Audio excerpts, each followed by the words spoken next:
ওম অখণ্ড সংহিতা বা শ্রী শ্রী স্বামী স্বরূপানন্দ পরমহংস দেবের উপদেশ বাণী অষ্টম খণ্ড।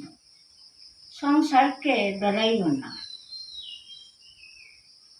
নিজের অন্তর্নিহিত ভালো ও মন্দ সকল শক্তির অনুকূল ও পরিপন্থী সকল নিগ্রহ প্রণবতার স্বরূপ চিহ্নিত হইবে। তারপরে স্থির করিবে সংসারী থাকিবে না দূর হইতে প্রাণ কানুয়ার মোহন বংশীরবে আকৃষ্ট হইয়া ছুটিয়া বাহির হইবে। যেজন শুনেছে তার মধু মুরলী, সে কিরে রহিতে পারে আপন ঘরে। পরেরে সপিয়া প্রাণ বহিলে আখির বান, সে কিরে গোপনে তাকিতে শরম ধরে।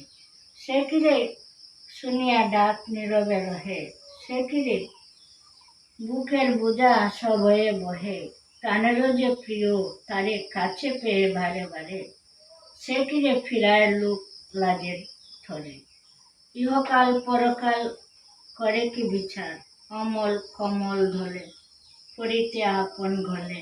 সে কিরে চাহিয়া দেখে কাটা আছে তার, ছুটে সে বাহিরে দেয় কারো পানে নাহি চায়।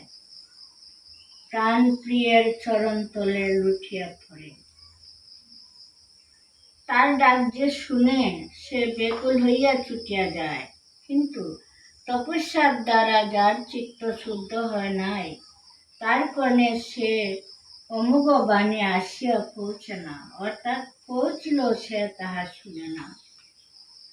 সংসার সাগরের উত্তাল পূর্ণিমালার অন্তরালে লুক্কায়িত হাঙ্গর কুমিরের বয়ে সংসার ছাড়িয়েবার পক্ষে যথেষ্ট নাই।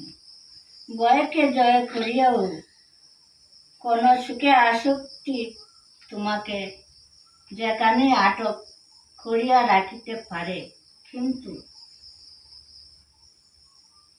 পরম প্রেমময়ের মধুর বাঁশুরি যদি কখনো শুনো, তবেই উহা ছাড়িয়া আসতে পারিবে।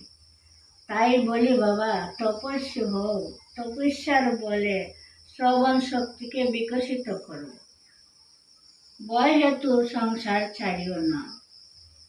প্রাণ কানুয়ার টানের টানে সংসার ছাড়িতে সর্মার্থ হও।